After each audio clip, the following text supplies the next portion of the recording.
ഈ ഒരു സ്ഥലത്ത് നമ്മൾ എവിടെ ക്യാമറ വെച്ചാലും അടിപൊളി ഫ്രെയിം വരഞ്ഞ് കിട്ടുന്നത്. കാരണം എനിക്ക് ഏറ്റവും പ്രിയപ്പെട്ട കർണാടകയിലുള്ള ആ ഒരു സ്ഥലത്തേക്കാണ് ഞാൻ ഇന്നും നിങ്ങളെ കൊണ്ടുവന്നേക്കുന്നത്. നിങ്ങൾ ആ ഫ്രെയിം ജസ്റ്റ് ഒന്ന് കണ്ടു നോക്കുന്നു.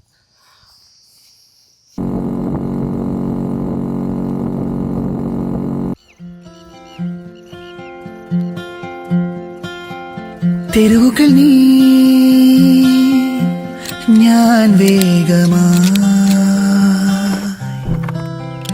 അലകടൽ നീ ഞാൻ തോണിയായി ആരോമലേ ആകാശമേ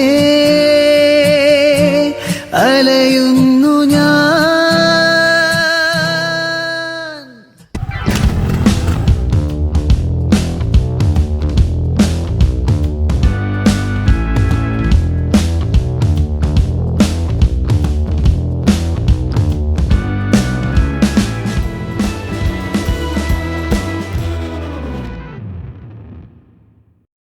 hi, welcome back to Spanner 42. അല്ലേ, പല വീഡിയോയിൽ പറഞ്ഞ പോലെ എവിടെ വെച്ചാലും നല്ല അടിപൊളി ഫ്രെയിമുകൾ കിട്ടുന്ന ഒരു സ്ഥലമാണ് കർണാടകയിലുള്ള. അതായത് നമ്മുടെ സിറ്റിയിൽ നിന്നൊരു 1.5 മണിക്കൂർ മാറിക്കഴിഞ്ഞാൽ എനിക്ക് ഈ ഒരു സ്ഥലത്തെത്താം. കാരണം എനിക്ക് പേഴ്സണലി ഒറ്റയ്ക്ക് വന്നിരിക്കാനും ഇതുപോലെ ഒറ്റയ്ക്ക് ട്രാവൽ ചെയ്യാനും ഇഷ്ടപ്പെട്ട ഒരു സ്ഥലമാണ് ഈ പറഞ്ഞ ഹെസറഘട്ട ഈ ഒരു റൂട്ട്. കാരണം നന്ദി ഹിൽസ് പോകണമെങ്കിൽ നല്ല കൊട്ട ബ്ലോക്ക് ആയിരിക്കും ഈ ഒരു സമയത്തൊക്കെ. കാരണം വീക്കെൻഡ് പിന്നെ ഇപ്പോൾ പോയി കഴിഞ്ഞാൽ നല്ല ബ്ലോക്ക് ആയിരിക്കും. പിന്നെ ഇപ്പോൾ മഴയും കൂടിയാണ്. അപ്പോൾ ഞാൻ എന്തായാലും ഈ ഒരു റൂട്ട് സെലക്ട് ചെയ്തു. കാരണം ഇങ്ങോട്ട് വരാനുള്ള കാരണം എന്ന് വെച്ചാൽ നമ്മുടെ ഒരു ഫോളോവർ രാത്രി മെസ്സേജ് അയച്ചു. ഒരു മൺസൂൺ വീഡിയോ ചെയ്യുമെന്ന് വെച്ചിട്ടും പുള്ളി മെസ്സേജ് അയച്ചു. പക്ഷേ ഭാഗ്യവശാൽ മഴ ഒന്നുമില്ല. കാരണം മഴ കഴിഞ്ഞിട്ടാണ് ഞാൻ എത്തിയത്. കാരണം മഴയെല്ലാം 2 ദിവസം മുന്നേ ഇവിടെ പെയ്ത് തീർന്നു. ഇപ്പോൾ കറൻ്റ് ഇവിടെ മഴ ഒന്നുമില്ല. പക്ഷെ ആ ഒരു മൂടി നിൽക്കുകയാണ് മൊത്തത്തിൽ. ചിലപ്പോൾ കിട്ടും, കിട്ടാതിരിക്കുക. ഗെയിമുകളെ കുറിച്ചാണ് വാദം സംസാരിക്കുന്നത്. നിങ്ങൾക്കത് ഇഷ്ടപ്പെടുമെന്ന് വിചാരിച്ചാണ്. കാരണം നമ്മുടെ ചാനലിൽ നമ്മുടെ ഫോളോവേഴ്സായ ഓൾമോസ്റ്റ് എല്ലാവരും ഈ പറഞ്ഞ ബൈക്ക് ഭ്രാന്തന്മാരാണ്. അല്ലാണ്ട് വെറുതെ ജസ്റ്റ് ഫോളോ ചെയ്ത് പോകുന്ന ടീം ആരുമില്ല. അപ്പോൾ അവർക്ക് ഞാൻ ഈ പറഞ്ഞ കാര്യം പെട്ടെന്ന് റിലേറ്റ് ചെയ്യാൻ പറ്റും. കാരണം ഇങ്ങനത്തെ ഒരു ഫ്രെയിം എന്നൊക്കെ പറയുമ്പോൾ, കാരണം ഒരു ക്ലീൻ ഫ്രെയിമിൽ നമ്മുടെ സെൻറ്ററിലായിട്ട് നമ്മുടെ ബൈക്ക് വെച്ചു നമ്മൾ നല്ലൊരു ഫോട്ടോ എടുത്തു.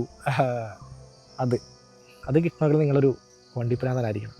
ഈ പറഞ്ഞ പോലെ അതിൻ്റെ പഴയ ഓണറായാലും പുള്ളി ഭയങ്കര കാര്യമായിട്ട് കൊണ്ടുവരുന്ന വണ്ടിയാണ്. കാരണം ഞാൻ ഇപ്പോഴും പുള്ളിയായിട്ട് കോണ്ടാക്റ്റ് ഉണ്ട്. വളരെ നല്ലൊരു ബന്ധത്തിലാണ്.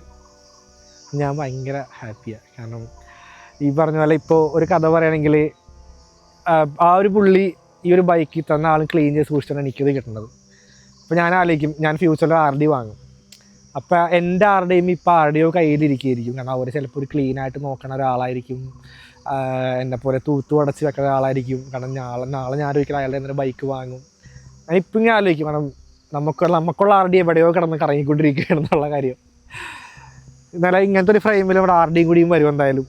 കാരണം സ്റ്റിൽ ഞാനിപ്പോൾ ആ ഒരു എക്സൈറ്റ്മെൻറ്റിൽ നിൽക്കുകയാണ്. കാരണം വണ്ടി എടുത്ത് ഇത്രയും നാൾ. പക്ഷെ എന്നാലും എനിക്കിത് കാണുമ്പോൾ ഞാൻ എടുത്ത വണ്ടി, അല്ലെങ്കിൽ ഞാൻ സ്വന്തമാക്കിയ വണ്ടി, ഞാൻ ഡ്രീം ചെയ്ത വണ്ടി, നമ്മുടെ സ്വപ്നം ഡ്രീം എന്നൊക്കെ ആ സാധനത്തിലേക്ക് ഞാൻ മെല്ലെ ഇങ്ങനെ പോവും.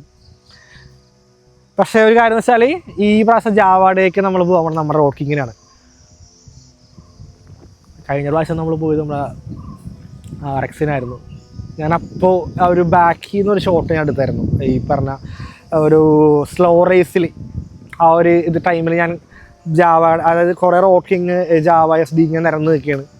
ബാക്കിൽ നിന്ന് ഒരു ഷോട്ട് എടുത്തു. ആ ഷോട്ട് എടുത്തപ്പോൾ അത് താഴ്ത്തിരുന്ന് ആ ഷോട്ട് എടുക്കണത്. അപ്പോൾ ഞാൻ ഇങ്ങനെ ആലോചിച്ചോളൂ, ഞാനും എപ്പോൾ എടുക്കും ഒരു ബൈക്ക്. ഇനി എപ്പോഴാണെന്ന് ആലോചിച്ചിരിക്കുന്ന ടൈമിലാണ് കറക്റ്റ് ആ ഒരു ഇവൻ്റ് കഴിഞ്ഞ് കുറച്ച് ആൾ കഴിഞ്ഞപ്പോഴേക്കും എനിക്ക് ഈ ഇരിക്കുന്ന മുതലിനെ സ്വന്തമാക്കാൻ പറ്റി. ഇതാണ് പഴയ ബൈക്കുകൾക്ക് ഞാൻ കേട്ടത് വിൻറ്റേജ് നമ്പർ പ്ലേറ്റ് വരുമെന്ന് കേട്ടിട്ടുണ്ട്. കാരണം ടാക്സ് ഇപ്പോൾ ഡബിളായി. പഴയ ബൈക്ക് ഇത്ര വർഷം മുന്നത്തെ ഈ വാഹനങ്ങൾക്ക് ടാക്സ് ഡബിളായി എന്ന് വെച്ചാൽ വിൻറ്റേജ് വാഹനങ്ങൾ. കാരണം അത് ഈ പറഞ്ഞ ഗവൺമെൻറ് നമ്മുടെ കയ്യിൽ നിന്ന് പൈസ കുറച്ചും കൂടിയും ഒന്ന് ഊറ്റിപ്പിഴിഞ്ഞെടുക്കാനുള്ള ഒരു സാധനം. എന്നാലും കുഴപ്പമില്ല, അവരെടുത്തോട്ടെ. കാരണം നമുക്ക് നമ്മുടെ ഒരു സാറ്റിസ്ഫാക്ഷനാണ് നമ്മൾ നോക്കണത്. കാരണം ഈ സാധനമൊക്കെ നമുക്ക് ഇപ്പോഴേ ഓടിക്കാൻ പറ്റും. കാരണം ഗവൺമെൻറ് ഈ പറഞ്ഞ പോലെ പല ടൈമിൽ പല നിയമങ്ങൾ കൊണ്ടുവരും. കാരണം അതൊന്നും വിശ്വസിക്കാൻ പറ്റില്ല. കാരണം മാമനും മച്ചമ്പിയും കൂടിയും മറ്റേ പാലം പണിത് പൊളിച്ച പോലെ അതിൻ്റെ ഉത്തരവാദിത്വം ഇപ്പോൾ ആർക്കും ഇല്ലെന്നൊക്കെയാണ് പറയുന്നത് കേൾക്കണത് നാട്ടിൽ. അപ്പോൾ നമ്പാൻ പറ്റില്ല, നമ്പിനാൽ അല്ലേ. അപ്പോൾ ആവശ്യമുള്ളവർ ഇങ്ങനെ സാധനങ്ങളൊക്കെ എടുക്കുക, പൊളിക്കുക. കാരണം നിയമങ്ങളൊക്കെ നമുക്ക് ഒന്നും പറയാൻ പറ്റില്ല, എന്താണ് വരാൻ പോണതെന്നും. അല്ലെങ്കിൽ ചിലപ്പോൾ നമുക്ക് നീട്ടി കിട്ടും, ചിലപ്പോൾ നീട്ടി കിട്ടില്ല, ചിലപ്പോൾ വണ്ടി നിർത്തും, ചിലപ്പോൾ നിർത്താണ്ടിരിക്കാം. അപ്പോൾ ഒരു മൂടുണ്ടെങ്കിൽ നേരെ സാധനങ്ങൾ വാങ്ങി വെക്കാമെന്നാണ് എൻ്റെ ഒരു അഭിപ്രായം. അപ്പോൾ നമുക്ക് ഈ കാണാം മനോഹരമായ ഫ്രെയിമിൽ നമുക്കിപ്പോൾ തൽക്കാലത്തേക്ക് ഇവിടെ പറയാം. അതായത് ഈ ഒരു ഫ്രെയിമിൽ നിന്ന് ഇവിടെ പറഞ്ഞ് അടുത്ത ഫ്രെയിമിലേക്ക് നമുക്ക് ചാടാം. കാരണം ഇവിടെ ഇങ്ങനെ അടിപൊളി സ്ഥലങ്ങളാണ് നേരത്തെ പറഞ്ഞ പോലെ. അപ്പോൾ ഇങ്ങനെ സ്ഥലങ്ങളിൽ ഞാനവിടെ ഹെൽമെറ്റും ജാക്കറ്റും എല്ലാം അഴിച്ചു വെക്കുമ്പോൾ ഭയങ്കര ശ്രദ്ധിക്കും. കാരണം ഈ സ്ഥലത്ത് എന്താണോ ഏറ്റവും കൂടുതലുള്ളത്, ഇപ്പോൾ പഴുതാരയാണോ പല്ലിയാണോ പാറ്റയാണോ, അത് ഹെൽമെറ്റിൻ്റെ അകത്ത് കയറാണ്ടിരിക്കാൻ മാക്സിമം നോക്കാം. കാരണം ഈ ഒരു സ്ഥലത്ത് എന്തെങ്കിലും കയറിക്കാൻ നമുക്ക് പെട്ടെന്ന് അറിയാനും പറ്റില്ല. അപ്പോൾ അതൊക്കെ പ്രോപ്പർ ചെക്ക് ചെയ്തിട്ടാണ് ഇങ്ങനെ സ്ഥലങ്ങളിൽ നിങ്ങൾ ഗിയേഴ്സ് എല്ലാം അഴിച്ചു വെക്കാൻ. നീ പെയ്യുകെന്നെ തോരുകെന്നെ മഴമേഘമേ ഞാൻ നിറയാമത് അലിയാമത് എൻ സ്നേഹമേ. ആണ് ഈ പറഞ്ഞ ഒരു റോഡ് ഇതിൻ്റെ അകത്തുള്ളത്. കാരണം അതാണ് നമ്മൾ നേരത്തെ ഇരുന്ന മരം, അതിൻ്റെ അപ്പുറം നമ്മൾ നേരത്തെ ഇരുന്ന് വിഷ്വലൊക്കെ ഷൂട്ട് ചെയ്തത്. ഇതാണ് നമ്മുടെ ബോഗിൻവില്ല. കാരണം ഈ ഒരു റോഡ് വേറെ ലെവലാണ്. കാരണം നിങ്ങൾ വന്ന അടിപൊളിയായിരിക്കും. ഒരു പ്രഭാതത്തിൽ ഒരു മോർണിംഗ് റൈഡൊക്കെ വന്ന വേറെ ലെവല് ഉണ്ടോ. നമ്മുടെ വണ്ടി അവിടെ ഇരിപ്പുണ്ട്. അതിൽ നമ്മുടെ ഒരു പഴയൊരു ഫ്രെയിം എത്തിയിട്ടുണ്ട്. എനിക്ക് ഇങ്ങനത്തെ സ്ഥലങ്ങൾ ഭയങ്കര ഇഷ്ടമാണ്. കാരണം പ്ലെയിൻ ആയ ഒരു സ്ഥലം നമ്മുടെ ബൈക്ക് സെൻറ്ററിൽ വെക്കുക, ഇങ്ങനെ നോക്കിയിരിക്കുക, കുറച്ച് ഫോട്ടോസൊക്കെ എടുക്കുക. അവിടെ ഒരു അടിപൊളി GT ഇരിപ്പുണ്ട്.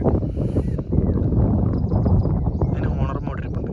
എനിക്കങ്ങനെ പൊതുവേ ഈ പറഞ്ഞ നമ്മുടെ പുതിയ ബൈക്കുകൾ എനിക്ക് അത്ര ഇഷ്ടമല്ല. പക്ഷേ ഈ ഒരു സാധനം പ്രത്യേക ഒരു ഭംഗി, ഒരു ആംഗിളിൽ നിന്നൊക്കെ നോക്കുമ്പോൾ ഓരോരുത്തർക്കും ഓരോ ഭംഗിയാണല്ലോ പല പല ആംഗിളിൽ നിന്ന് നോക്കുമ്പോൾ അല്ലേ. അതേപോലെ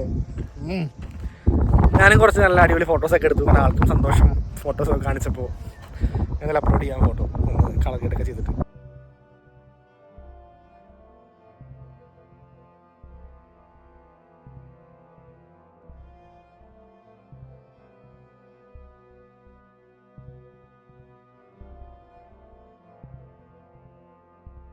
ഇങ്ങനത്തെ ഒരു ഫ്രെയിമിനൊക്കെ വേണ്ടി ഞാൻ എത്ര കൊതിച്ചിട്ടുണ്ട്. കാരണം എത്ര കൊല്ലങ്ങൾ ഒരു സ്വന്തമായ ഒരു ക്യാമറ, നമ്മുടെ ഒരു മോട്ടോർ സൈക്കിൾ, നമ്മൾ ഇതേപോലെ ജോലി, നമ്മൾ സ്വസ്ഥമായിട്ട് ഇങ്ങനെ കറങ്ങുന്നു.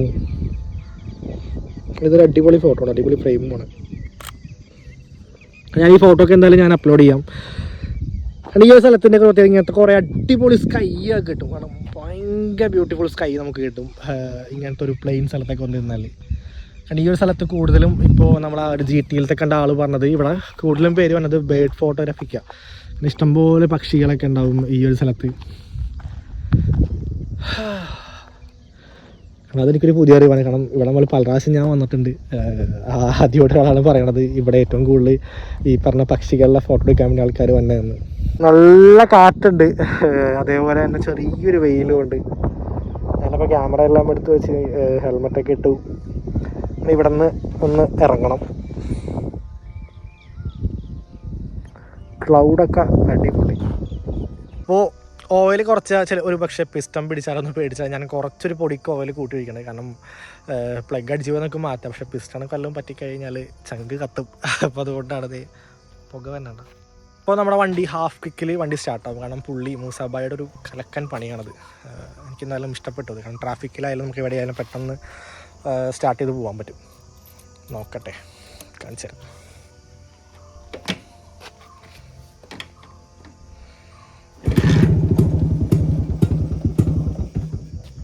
ആ ഒരു അത്ര ഇത് മറ്റേ നമ്മൾ പമ്പ് ചെയ്യേണ്ട ആവശ്യമില്ല.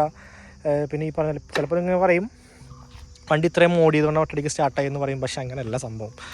കാരണം അവിടെ പണിതവർക്ക് അറിയാം ആളുടെ പണി എന്താണെന്നും എന്താണ് ഞാൻ ഉദ്ദേശിച്ചത്. കാരണം വണ്ടി പറഞ്ഞ പോലെ ഒറ്റയടിക്ക് വണ്ടി സ്റ്റാർട്ടാണ് ഹാഫ് കിക്ക്. കാരണം നമ്മൾ ഭയങ്കര പ്രഷറിൽ ഒറ്റയടിക്കേണ്ട ആവശ്യമില്ല. ജസ്റ്റ് ഒന്ന് ചവിട്ടി താത്തിയാൽ വണ്ടി റെഡി. അല്ല, ഇപ്പോൾ കുറേ മനോഹരമായ ഫ്രെയിമുകൾ സമ്മാനിച്ച ഈ ഒരു സ്ഥലത്ത് നിന്ന് നമുക്ക് ഇവിടെ പറയാം. നമ്മുടെ വീഡിയോ വൈൻഡപ്പ് ചെയ്യാം. വീഡിയോ ഇഷ്ടപ്പെട്ടാൽ ലൈക്ക് ചെയ്യുക, സബ്സ്ക്രൈബ് ചെയ്യുക, ബെൽബട്ടൺ അമർത്തുക. നിങ്ങളുടെ അഭിപ്രായങ്ങൾ താഴെ കമൻറ്റ് ചെയ്യാം. പിന്നെ ഒരു കാര്യത്തിൽ എനിക്ക് വിഷമമുള്ളൂ. കാരണം ആ ഒരു ബ്ലോഗ് ഉദ്ദേശിച്ച പോലെ ആ ഒരു മൺസൂൺ ബ്ലോഗ് എനിക്ക് ഷൂട്ട് ചെയ്യാൻ പറ്റിയില്ല. കാരണം നിർഭാഗ്യവശാൽ നല്ല വെയിലും ഉള്ളൊരു കാലാവസ്ഥയാണ് കിട്ടിയത്. പക്ഷേ നിങ്ങൾ വിഷമിക്കേണ്ട, നിങ്ങൾക്ക് കുറച്ച് അടിപൊളി ഫൂട്ടേജൊക്കെ ഞാൻ തന്നുണ്ട്. അതെപ്പോൾ എനിക്ക് പറയാൻ പറ്റില്ല. പക്ഷെ എന്നാലും നല്ലൊരു മൺസൂൺ ബ്ലോഗ് ഞാൻ ക്യാപ്ചർ ചെയ്യും നമ്മുടെ SD കൊണ്ട്. അപ്പോൾ നമുക്ക് എന്തായാലും അടുത്ത വീഡിയോയിൽ കാണാം. ടാറ്റാ.